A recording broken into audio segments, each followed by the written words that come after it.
Salut l'équipe, comme vous le savez tous les 6 mois sur la chaîne, je sors un top 10 des personnages dans les animés. Et après avoir vu les utilisateurs de feu et de glace, on va se tourner cette fois-ci vers les manipulateurs de foudre. Alors comme d'hab je précise, ceci est un top subjectif. Tout dans cette vidéo représente uniquement mon avis, donc ce n'est pas un top basé sur la puissance, juste sur le fait que je préfère un personnage par rapport à un autre. Mais en même temps, plus un personnage est fort, plus j'ai tendance à l'apprécier. Puis bien évidemment la règle tacite, un personnage par animé. Bref, trêve de bavardage, on est parti pour le top 10 des utilisateurs de foudre dans les animés. Numéro 10, Lambo. Ah, Lambo, vous l'avez sûrement deviné depuis le temps, mais j'adore Reborn. Et oui, on a tous nos défauts. Et d'ailleurs, pour ceux qui me l'ont souvent demandé, oui, mon perso est inspiré de Takeshi Yamamoto. Bref, je disais donc Lambo, un personnage emblématique du manga du fait de sa nullité. De son surnom Lambo le pleurnichard, ce dernier est un garçon arrogant et imbu de lui-même, mais il est surtout plutôt faible. Néanmoins, il possède un objet plus qu'intéressant, le bazooka des 10 ans. Ce dernier permet de faire virer une personne de 10 années pendant une courte période. C'est donc quand il l'utilise sur lui-même que ça devient intéressant. En effet, vous l'avez peut-être remarqué, mais Lambo possède 2 cornes. Ces dernières permettent d'appeler la foudre, de la stocker et de la relâcher. Ainsi, plus il vieillit, plus il apprend à maîtriser son pouvoir, déclenchant de terribles attaques dévastatrices. Malgré son apparence enfantine, il reste tout de même le gardien de la foudre de la famille Vongola et garde un potentiel fulgurant. Numéro 9, Misaka Mikoto. Cette jeune fille de 14 ans est l'un des personnages principaux de Toharu Majutsu no Index, traduisible en français par un certain index de livres interdits de magie. Et ouais, c'est toujours plus de gueule en français. Donc Misaka mesure 1m61, a des cheveux mi-longs. Mais attends, on s'en fout de ça?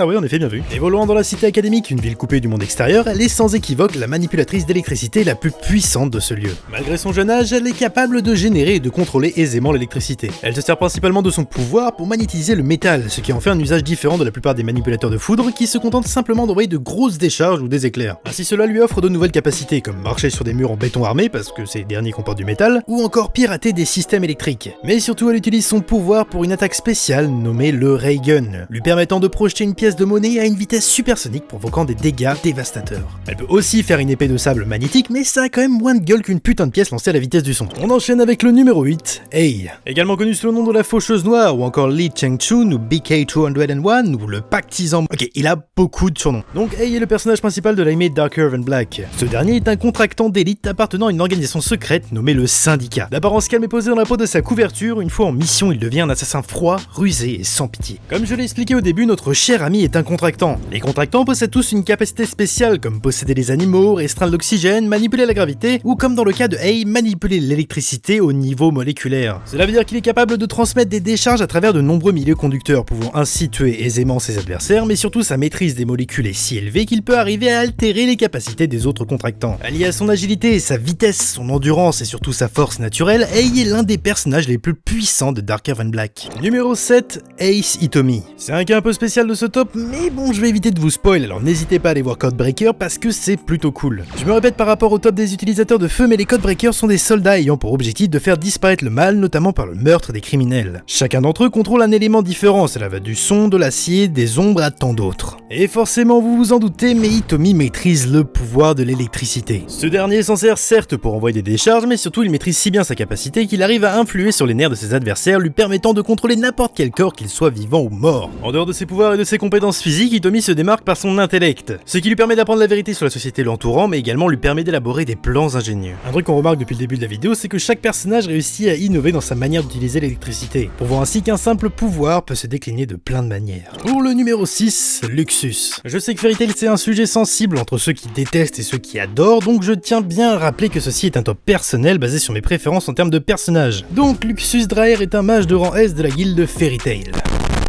En plus d'être l'un des membres les plus puissants de cette dernière, il est le petit-fils du chef de la guilde, Makarov. Alors on pourrait s'attarder sur sa personnalité ainsi que son comportement et son évolution au sein de la guilde, mais on va plutôt parler de sa magie.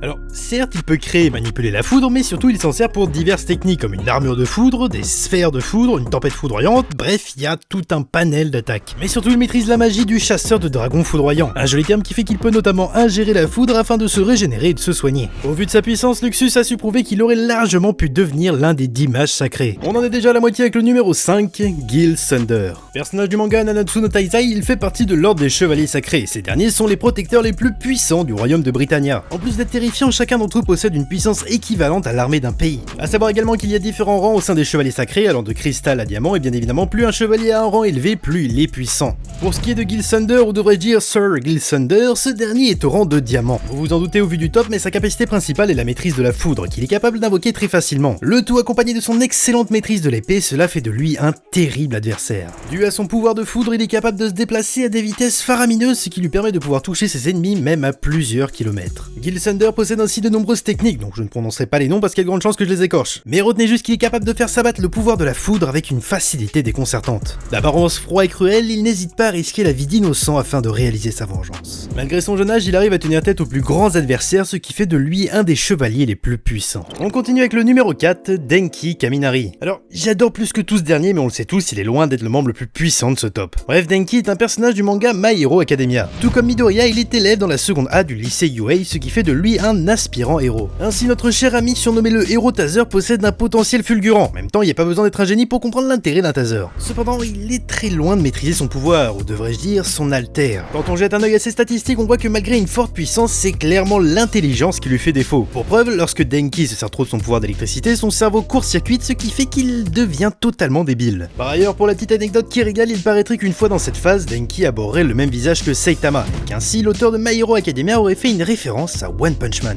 En soi, Denki ne possède pas vraiment de capacité spéciale, excepté une grosse attaque envoyant une décharge d'1 volts, puisant toute son énergie mais permettant d'électrifier un grand nombre d'ennemis présents autour de lui. Au fur et à mesure que l'histoire avance, Denki va améliorer son costume de super-héros, lui permettant d'acquérir de nouvelles capacités comme communiquer à distance avec ses coéquipiers, mais surtout cela va lui permettre d'améliorer la maîtrise de son alter. Numéro 3, bon, je sais il y a énormément de manipulateurs d'électricité dans Naruto, et la plupart des gens auraient choisi Sasuke ou encore le grand Kakashi, mais un seul d'entre eux m'a toujours vendu énormément de rêves, je parle bien évidemment de Killer Bee. Alors, ce dernier en plus d'être un shinobi du village de Kumo est le Jinchuriki de Guki. Guki qui est, je le rappelle, l'un des 9 Jubi. Je me doute bien que pour quelqu'un qui n'a jamais regardé Naruto, ça doit être le bordel, donc pour faire simple, Killer Bee a un démon à 8 queues scellé en lui. Il est l'un des personnages les plus puissants de l'univers de Naruto, puisqu'il arrive parfaitement à contrôler son démon, pouvant ainsi facilement puiser dans son chakra ou en faisant apparaître certaines parties du corps du démon en question. Tout ça c'est bien joli, mais ça n'a pas vraiment de rapport avec le but de la vidéo. Ainsi, en plus de contrôler son Biju, Killer Bee est un utilisateur de Reiton, qui se définit comme l'art d'utiliser la foudre. À l'aide d'une technique de sabre un peu particulière où ce dernier se bat à l'aide de 7 épées, et oui c'est chelou la première fois qu'on voit puisqu'il les place un peu n'importe où. Cependant ce style de combat hors du commun lui permet de faire face aux plus grands épéistes avec une facilité déconcertante. Là où c'est intéressant c'est qu'il enduit ses lames de Reiton lui permettant de transpercer n'importe quelle matière. Cependant c'est quand il mélange le chakra de son Biju ainsi que sa maîtrise de la foudre qu'il devient surpuissant, lui permettant de lancer des bombes de foudre ou encore de faire sa fameuse technique, le Lariat, inspiré du catch, où en un simple coup il peut arracher le torse de son adversaire. On en est au numéro 2, Killua. Et je crois bien que c'est la première fois qu'on parle d'un personnage d'Hunter x Hunter dans les vidéos top. Est-ce qu'on est content? Content. Parfait. Donc comme je le disais, Killua est l'un des protagonistes du manga Hunter x Hunter. Meilleur ami de Gon et surtout assassin sanguinaire malgré son jeune âge. En effet, il est l'un des descendants de la famille Zoldyck, réputée comme étant l'une des plus grandes familles de meurtriers de tous les temps. Dès sa naissance, Killua a su démontrer des talents hors du commun. C'est donc tout naturellement qu'il fut désigné pour devenir un assassin légendaire. S'entraînant dès son plus jeune âge en apprenant à maîtriser de nombreuses techniques de mise à mort, il devint au fil des années vraiment fort. C'est ce qui fait son caractère plutôt emblématique, tantôt joyeux et souriant, tantôt impitoyable et cruel. Dû à sa terrible enfance, Killua a subi de nombreuses tortures, notamment par l'électricité, ce qui fait qu'il y développa une grande résistance. De ce fait, il mit au point un Hatsu dans lequel il transforme son aura en électricité. Pour rappel, dans l'univers de Hunter x Hunter, le Nen représente une technique permettant de manipuler l'aura, soit l'énergie présente dans le corps humain. Le Nen est composé de 4 parties, le Ten, le Zetsu, le Ren et le Hatsu. C'est donc le Hatsu qui nous intéresse, puisque ce dernier se définit comme une version plus personnalisée du Nen et surtout il se décompose en 6 parties, notamment une appelée la spécialisation. Il permet à son utilisateur de développer une technique unique. Vous aurez fait le rapprochement dans le cas de Killua, c'est ce qui explique sa maîtrise de l'électricité. Bref, grâce à son Hatsu, Killua apprend de nouvelles techniques, lui permettant entre autres de choquer ses adversaires ou de lancer des éclairs depuis ses mains. Mais surtout, il développe la vitesse divine, enveloppant son corps d'une aura d'électricité, grâce à quoi il arrive à bouger à des vitesses inimaginables. Les amis, on en arrive donc au premier de ce top. Je tiens à vous rappeler que si la vidéo vous a plu, n'hésitez pas à lâcher un pouce bleu, ça régale toujours autant. Bref, on arrête le suspense. Numéro 1, Ener. Bon, j'avoue, c'était prévisible. Je passe mon temps à dire que One Piece c'est mon manga préféré. Mais là, on parle d'Ener, l'un des meilleurs personnages de One Piece et l'un des meilleurs antagonistes de tous les temps. Oui, je l'ai dit. Mais alors, qui est le dieu Ener? Luffy et son équipage font sa rencontre lors de leur passage sur une île céleste du nom de Skypiea. Ce dernier est le chef de l'île. D'ailleurs, Plus qu'un simple chef, il s'est autoproclamé dieu, et en même temps c'est pas anodin quand on remarque à quel point il est surpuissant. En effet, Ner possède le Goro Goro no Mi, un fruit du démon de type Logia qui lui permet de produire de la foudre et de se transformer en foudre à volonté. Et c'est ça qui fait sa principale force, puisqu'étant en Logia, il est quasiment intouchable, lié à son pouvoir d'électricité qui lui permet d'assommer voire de tuer n'importe qui aisément, et Ner est un adversaire redoutable. Le plus remarquable, c'est qu'il maîtrise vraiment son pouvoir, ce qui fait qu'il possède un panel d'attaques toutes différentes à l'image du Mamaragan qui s'avère être très dévastateur. Et voilà, on en a terminé pour ce top 10, j'attends avec impatience que vous me partagiez en commentaire vos utilisateurs de foudre préférés. Si la vidéo vous a plu, n'hésitez pas à lâcher un pouce bleu et à vous abonner, vous pouvez également me soutenir sur Utip en regardant des pubs ou en faisant des dons. En tout cas, on se retrouve très vite pour une prochaine vidéo, sur ce, c'était Aniki, ciao.